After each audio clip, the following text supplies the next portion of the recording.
लोकसभा चुनाव का दौर चल रहा है। ये सबसे बड़ा चुनाव है और उत्तर प्रदेश देश का सबसे बड़ा राज्य है। कहते हैं कि दिल्ली का रास्ता यूपी से होकर जाता है, तो उत्तर प्रदेश में सभी राजनीतिक पार्टियों ने चुनावी प्रचार में कोई कमी बाकी नहीं रख रखी है। प्रथम चरण का चुनाव प्रचार थम चुका है और अब इंतजार है मतदान के दिन का। प्रथम चरण का जो चुनाव हुआ उसमें सभी दिग्गज नेताओं ने पूरे जोशो खरोश के साथ चुनावी प्रचार किया, जिसमें सहारनपुर की सीट भी काफी महत्वपूर्ण है। यहां पर भी दिग्गज नेताओं ने चुनावी प्रचार में कोई कसर बाकी नहीं रखी। सहारनपुर से ये चुनाव इतना महत्वपूर्ण माना जा रहा है क्योंकि भारतीय जनता पार्टी पूर्व में इस सीट पर शिकस्त खा गई थी और अब भाजपा इस सीट को हर सूरत में जीतना चाहती है। अगर हम उत्तर प्रदेश की बात करें तो उत्तर प्रदेश में समाजवादी पार्टी का कांग्रेस के साथ गठबंधन है और बहुजन समाज पार्टी अकेले दम पर चुनावी मैदान में उतर चुकी है और जगह जगह प्रचार किया जा रहा है। इस बार बहुजन समाज पार्टी के चुनावी प्रचार में एक खास बात यह है कि बहुजन समाज पार्टी की सरबराह मायावती जहां चुनावी प्रचार कर रही हैं, वहीं बसपा सरबराह मायावती के भतीजे आकाश आनंद, जिनके कांधों पर बहुत बड़ी जिम्मेदारी है और वो पार्टी को कितना मजबूत कर पाते हैं, इस पर सभी की नजरें बनी हुई हैं। आकाश आनंद विदेश में पढ़े हैं, काफी काबिल युवा हैं और जिस तरीके से वो तेज तर्रार भाषण दे रहे हैं उससे ये लगता है कि बहुजन समाज पार्टी को मजबूती दिलाने में वो कोई कसर बाकी नहीं रख रहे हैं और बहुजन समाज पार्टी के नेता हों या कार्यकर्ता हों, उनमें एक नए जोश का संचार आकाश आनंद के पॉलिटिक्स में एक्टिव होने से हो चुका है।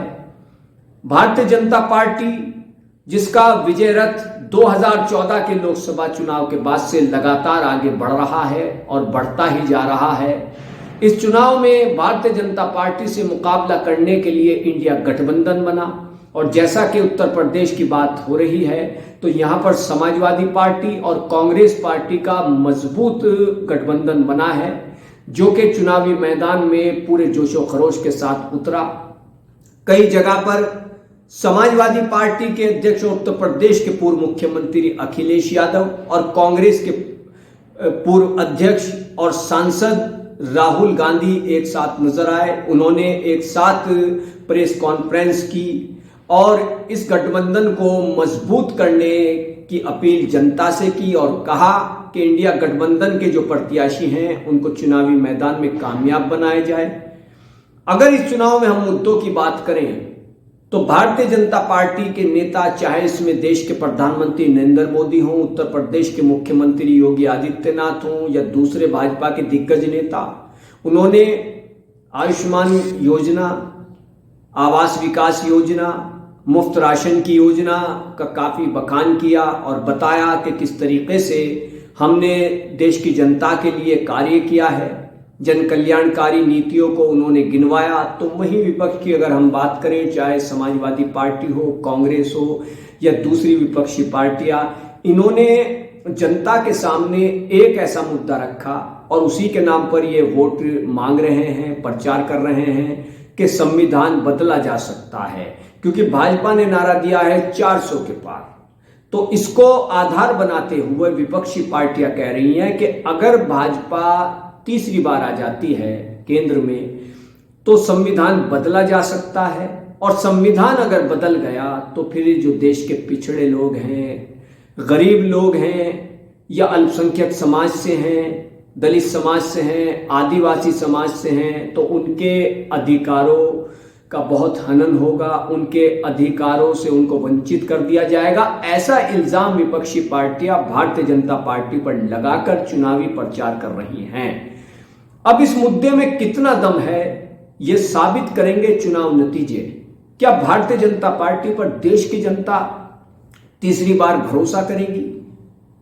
क्या प्रधानमंत्री नरेंद्र मोदी, जो दो बार का कार्यकाल तकरीबन उनका पूरा होने जा रहा है और चुनावी प्रचार का दौर चल रहा है, तो क्या देश की जनता तीसरी बार प्रधानमंत्री नरेंद्र मोदी पर यकीन करेगी?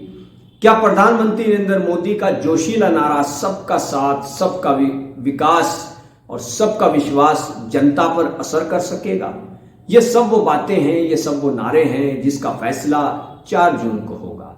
फिलहाल प्रथम चरण का मतदान होने को है। 19 तारीख को मतदान होने जा रहा है। जनता किसके सर पर ताज पहनाती है, मतदान में सबसे ज्यादा मतदान किसके हक में होता है, इसका फैसला तो चुनाव नतीजे ही करेंगे। तो आपसे यही अपील है मानव जगत लाइव की ओर से कि आप मतदान जरूर करें। मतदान आपका अधिकार है और आपका एक एक वोट बहुत ही अमूल्य है।